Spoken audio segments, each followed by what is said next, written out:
Welcome to Vital Longevity. Perimenopause fatigue isn't about taking every peptide you hear about. It's about using the right ones and knowing whether they actually work by mouth or need to be injected. Because no, they are not all the same. And yes, this is where a lot of people get confused. Some peptides are delicate. If you swallow them, your stomach acid destroys them like it's doing its job a little too well. Those peptides need to be injected to work properly. Other peptides are designed to survive digestion or work through the gut and nervous system. Those can be taken orally. Different delivery, different job. Let's start with the peptides that generally need injections. BPC 157 is a big one in perimenopause. It helps with tissue repair, inflammation, and gut healing. Oral versions mostly work in the gut. Injectable versions work system-wide. If fatigue feels like poor recovery, soreness that won't quit, or your body just feels beat up, injectable BPC 157 is usually the heavy hitter. TB 500 is another injectable peptide. This one is all about recovery and resilience. If workouts feel harder than they used to and soreness lingers like an uninvited houseguest, TB 500 helps the body repair and bounce back. This one doesn't work orally. Thymosin alpha-1 is also injectable. It supports immune balance and stress resilience.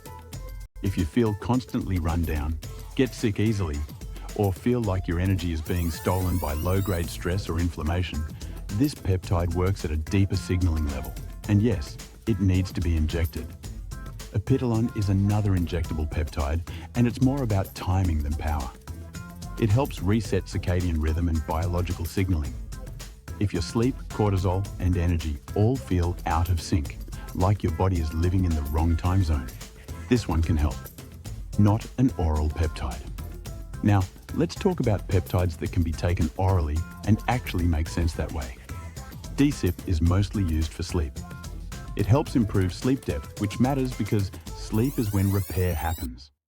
Oral or sublingual forms are often enough here, especially when fatigue is driven by poor sleep rather than physical breakdown. Oral BPC 157 also exists, but it's doing a different job. Taken orally, it mainly supports gut lining repair and gut-brain signaling. That can indirectly help energy by improving digestion and lowering inflammation.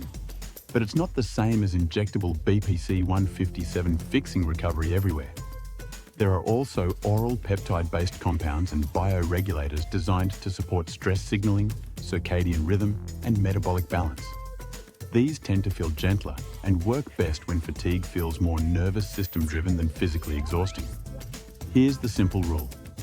If fatigue feels like slow recovery, inflammation, soreness, or getting run down easily, injectable peptides usually make more sense.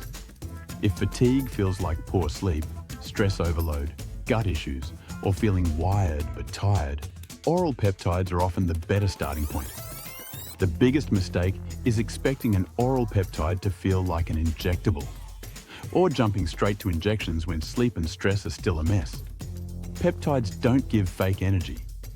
They don't hype you up. They quietly help your body recover better, so energy shows up naturally. If it feels subtle at first, that's normal. If it feels steady over time, that's success.